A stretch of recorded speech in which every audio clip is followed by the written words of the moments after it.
Hola nuevamente, aquí estamos para el último video de este ciclo de Historia de la Iglesia número 2, Historia Eclesiástica 2. Vamos a hacer, por supuesto, una conclusión y también eh, algunas aplicaciones a nuestro tiempo actual y también cómo nos proyectamos a partir de lo que hemos visto, de lo que hemos estudiado, de lo que vamos comprendiendo. Vamos a reflexionar hacia dónde vamos. Nos ponemos en las manos del Señor.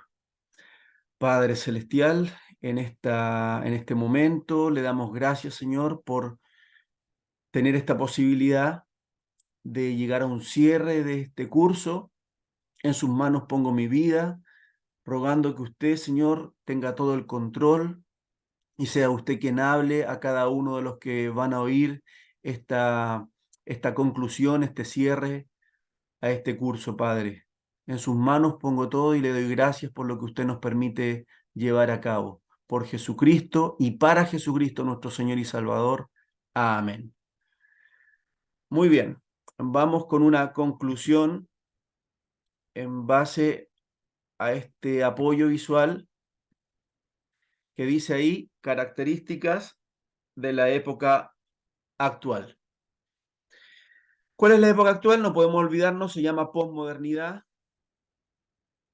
Y en la sociedad algunas características que son bastante evidentes es el relativismo, por el cual todo es cuestionable y también todo es válido.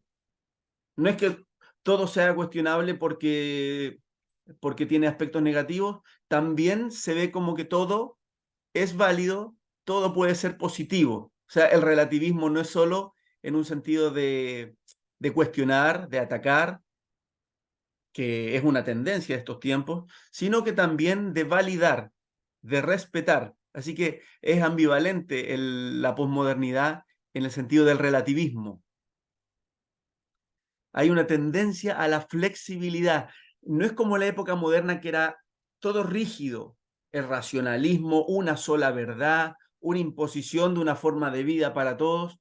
En la posmodernidad, muchas formas de vida son válidas. Hay una tendencia a la flexibilidad.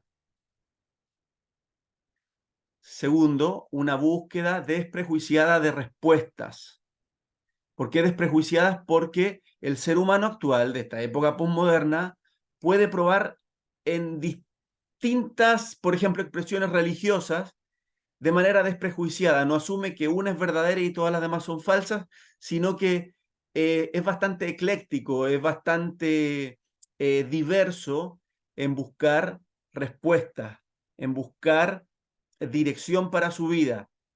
Hay gente que a veces está en el cristianismo, hemos conocido personas que está en una iglesia cristiana y al mismo tiempo está con prácticas y creencias budistas, prácticas de yoga que son propios del hinduismo, prácticas esotéricas, una mezcolanza de muchas cosas, porque hay una búsqueda desprejuiciada.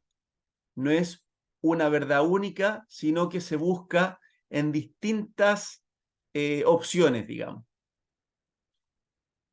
También es una época de contradicciones. El ser humano por esencia es contradictorio, pero las contradicciones están muy a flor de piel. Hay menos prejuicio en reconocer las contradicciones. Antes no, antes todo se asumía como coherente, lo verdadero, lo recto, se escondían las contradicciones. Hoy en día el ser humano posmoderno está más proclive a reconocer sus propias contradicciones y a llevarlas sin complejo.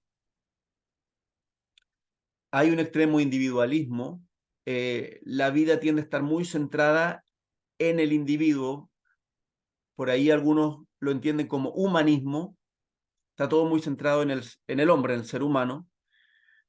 Hay un énfasis en lo material y en lo espiritual al mismo tiempo.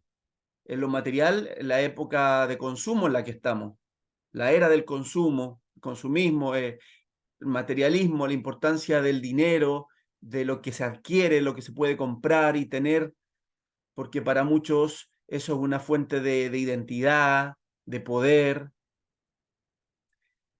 pero también hay un énfasis en lo espiritual. O sea, no es una época simplemente materialista, es una época más abierta a lo espiritual que antes, en esa búsqueda que hablaba anteriormente, en eso, en el primer punto de que todo es válido, también esta época materialista es bastante espiritual. Se reconoce como válido, incluso como necesario, la búsqueda de respuestas espirituales. Hay una conciencia de la realidad espiritual para la mayoría de las personas. En la sociedad también se manifiesta la nueva era, que tiene que ver con todo lo anterior, una mezcla de muchas creencias religiosas, donde todo es válido, como dice el antiguo dicho romano, todos los caminos conducen a Roma. Bueno, en la nueva era se entiende que todos los caminos conducen a Dios. Eso se dice en esta sociedad, eso se cree como parte de ese movimiento religioso sincrético que es la nueva era. Y en lo político de nuestra sociedad se camina a pasos agigantados hacia un nuevo orden mundial. ¿A qué se refiere eso? A un nuevo sistema económico, político y social distinto a lo acostumbrado. Un nuevo ideal de sociedad, con un nuevo tipo de gobierno, más consciente, más respetuoso de los derechos humanos, del medio ambiente. Un nuevo orden le llaman, un nuevo sistema que desde nuestra mirada cristiana, evangélica y escatológica es peligrosa, ¿verdad?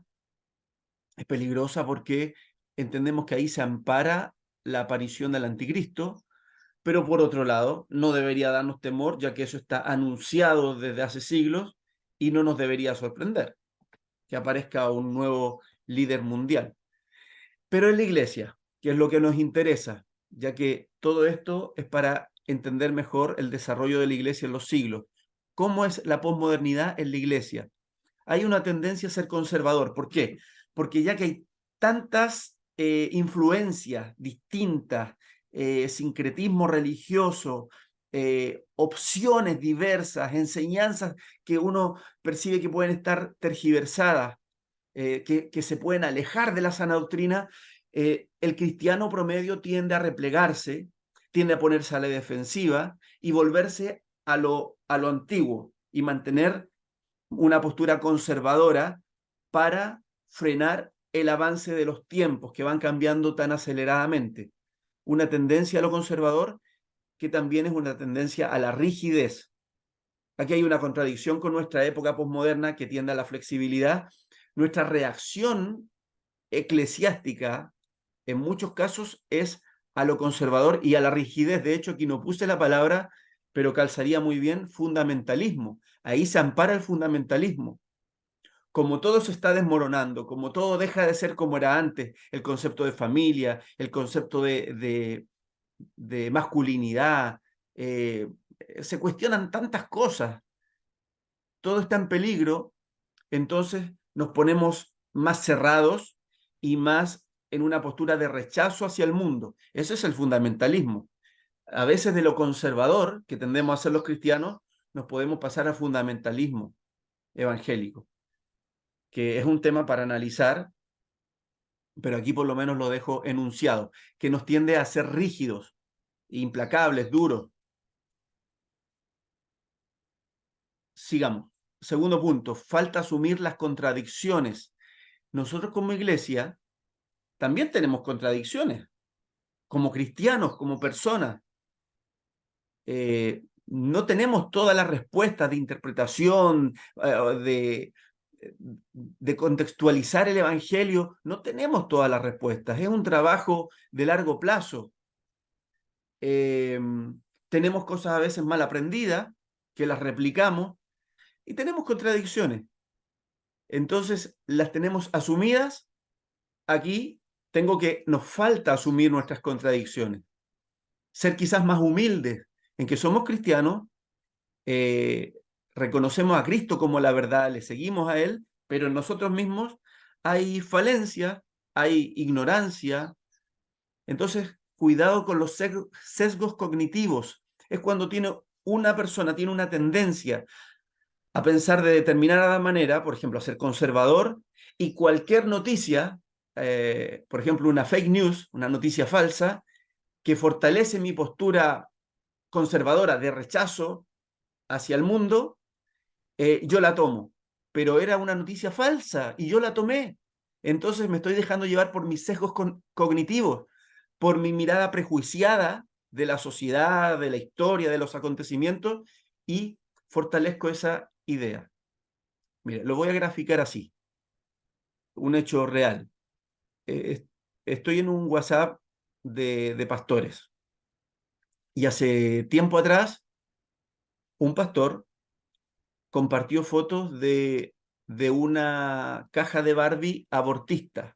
Entonces, que se le sacaba la guatita y adentro se le podía sacar el feto con una herramienta, unas tijeras y destruir el feto. Entonces, publicaba la foto diciendo, miren a lo que hemos llegado, qué espantoso, hay que orar por nuestros niños, muchas cosas más.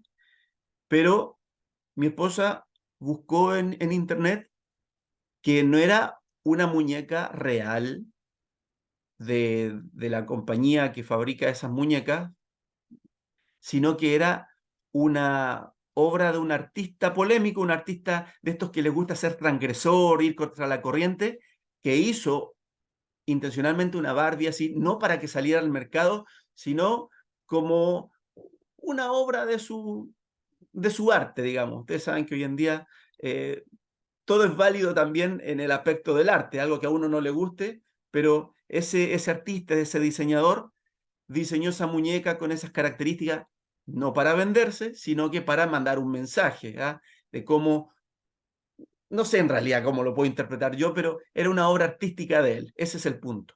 Entonces mi esposa aclaró en el grupo de WhatsApp que no era real, que fuera una muñeca de la compañía que las fabrica, sino que era un caso puntual de un diseñador que lo hizo. Entonces, para no dejarnos llevar por nuestros sesgos cognitivos, no porque yo tienda a pensar así, cualquier argumento me sirve, porque tenemos que ser personas serias, tenemos que ser personas que entienden la realidad y la saben comunicar, no se dejan llevar por cualquier cosa. La gente que se deja llevar por la fake news queda como gente ignorante, porque no averigua un poco más la verdad del asunto, sino que se deja de llevar por lo que dijeron. ¿Cuántas veces quizás tú has visto que las personas caen en ese juego? Hoy en día que hay tanta polémica en lo político, en lo social, en lo económico, en lo cultural, en lo religioso, entonces las redes sociales sirven para que cualquiera repita lo que otro dijo sin haberlo comprobado.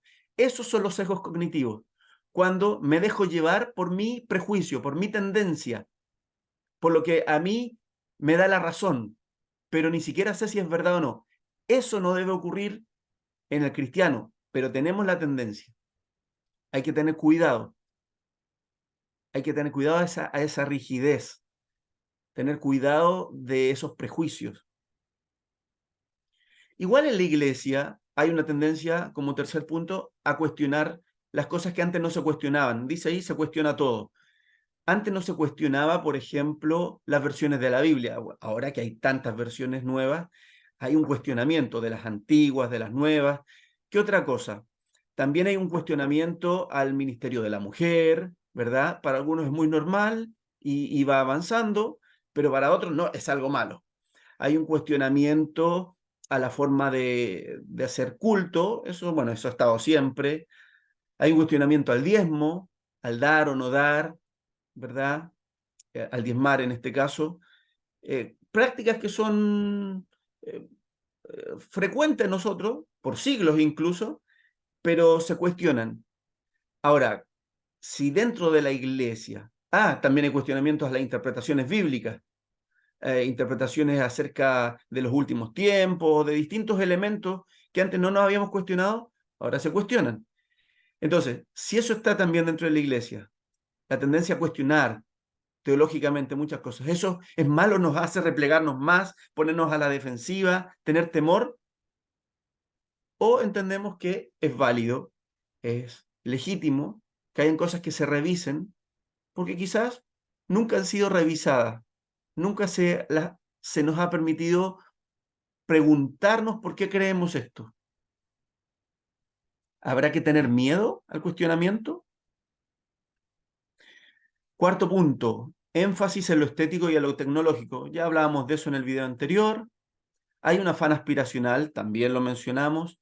El dominionismo como fuerza globalizadora. Hay un sector de las iglesias evangélicas que tienden a creer un discurso que la iglesia está para ejercer el reino de Dios ahora, en la tierra en este tiempo.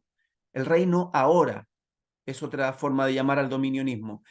Por lo tanto, ellos entienden que la iglesia está para gobernar, para liderar, para ejercer influencia en todos los aspectos de la vida. Eso tiene muchas repercusiones en la práctica, en las costumbres que se desarrollan, en los énfasis que se llevan a cabo, en las acciones que realizamos, en cómo nos relacionamos especialmente con el poder político, y ahí se entra a transar, como ya vimos en la historia, que a veces la iglesia como que se puede vender al poder de turno, y eso es muy peligroso, ¿verdad? Entonces, te lo tengo que dejar como pregunta. ¿Qué crees tú? ¿La iglesia está para gobernar hoy en la tierra? Todavía no ha ocurrido la segunda venida de Cristo. Sabemos que cuando Cristo venga por segunda vez, se va a sentar a reinar sobre esta tierra. Pero hoy que eso no ha ocurrido, la iglesia está para hacer todo lo que está a su alcance para gobernar, para tener poder económico, político, religioso, o más bien la iglesia está para servir. Bueno, Jesús dijo, todo aquel que quiera ser grande entre vosotros será vuestro servidor, ¿sí? El que quiera ser el primero será el postrero. Hay un cristianismo menos sólido, menos homogéneo y más líquido, como dice el filósofo Zygmunt Bauman. Así como la sociedad posmoderna es más flexible, es más líquida, el cristianismo también se está haciendo menos rígido. Aquí también hay una contradicción, porque hay una tendencia de la iglesia a ser conservadora y a veces hasta fundamentalista, por ende rígida, pero hay como una tendencia de los tiempos a ser más flexible, más incluso inestable, en el sentido de las formas, en el sentido de las rigideces que antes nos caracterizaban.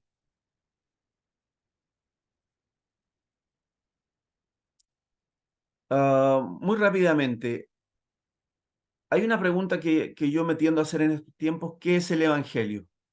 En el video anterior lo identificamos como la sana doctrina. La sana doctrina, decía yo, es el Evangelio. No son cosas distintas. Pero ¿qué es el Evangelio? Aquí, por lo menos, expongo algunos principios. Y las imágenes no son antojadizas, las imágenes son de un par de iglesias muy sencillas. Una seguramente en África y otra en un sector puede ser de Perú, ¿verdad? Eh, Muy simple, ni siquiera tienen templo, pero ahí hay hijos de Dios reunidos para recordarnos que el Evangelio como principio es vivencial, no es teórico, es vida, no es saber más, sino vivir mejor. Es vivencial, es sencillo, es alegre,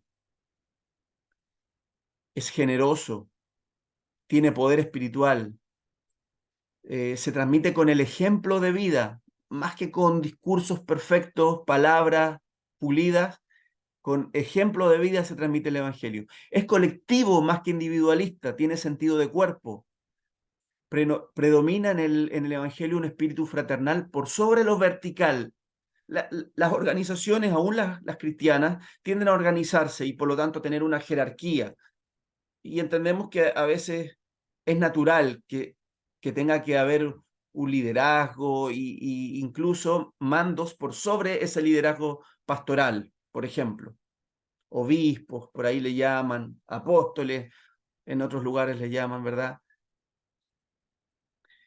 Pero aunque haya un orden jerárquico, igual debe predominar en el Evangelio un espíritu fraternal, un espíritu de hermanos por sobre lo vertical, por sobre ese autoritarismo en el que cae el ser humano.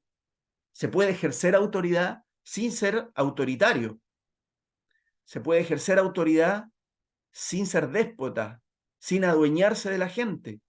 Por lo tanto, en el Evangelio, en el verdadero Evangelio que las iglesias viven, hay un espíritu de hermandad. Eso es espíritu fraternal, de cuerpo, de hermanos.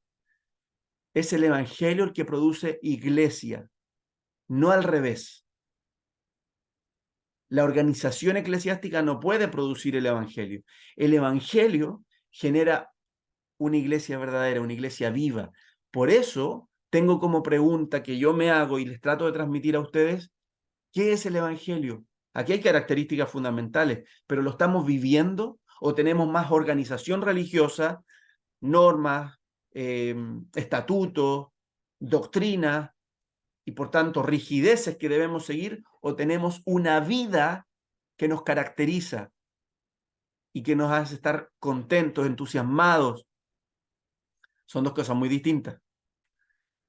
Ojalá que cada uno se esté haciendo esta pregunta y esté reflexionando al respecto. ¿Hacia dónde debemos ir? Nos falta a la iglesia en general. Esto es una mirada a partir de la historia, una mirada de la iglesia en el mundo. En este tiempo nos falta mayor humildad y menos competitividad. Cuando el individualismo propio del mundo se traspasa a la iglesia, hay una distorsión, porque puede llegar a ocurrir, y sabemos que ocurre, que las iglesias compiten entre sí. Eso no puede ser. Ese no es el sentido de iglesia. No sé si sabían ustedes, pero en los años 80, en Estados Unidos, el país líder del evangelio, entre comillas, los dos ministerios más poderosos eran el de Jimmy Swaggart y el de Jim Baker. Ambos, además, ligados en su formación a las asambleas de Dios. Ambos ministros. Y ambos tenían en los años 80 programas televisivos y ministerios que se proyectaban al mundo, pero competían entre ellos, competían por quién tenía más influencia, más rating, más éxito. Ambos tenían ministerios tremendamente sorprendentes en todo lo que habían logrado, pero terminaron acusándose uno a otro, hasta pagándole a detectives privados para seguir al otro y así publicar, dar a conocer las fallas morales que el otro tenía, de manera que acusándose mutuamente, ambos ministerios cayeron en desgracia, en descrédito. Hoy en día, aunque ya ambos pastores están ancianos, siguen ministrando. Con el tiempo, uno estuvo preso, otro, bueno, todos sabemos lo que pasó con Jimmy Swaggart. Con el tiempo ellos siguieron sus ministerios. O sea, de alguna forma se recuperaron y siguieron adelante, pero no volvieron a ser lo que eran en los 80. Pero lo triste que en los 80 competían entre sí. ¿Cuántas iglesias hoy en nuestro amado país, como en cualquier país latinoamericano, están compitiendo entre ellas por quién es más exitoso? ¿A quién lo sigue más gente? ¿Quiénes tienen más seguidores, más fans? ¿O a quienes les aportan más económicamente?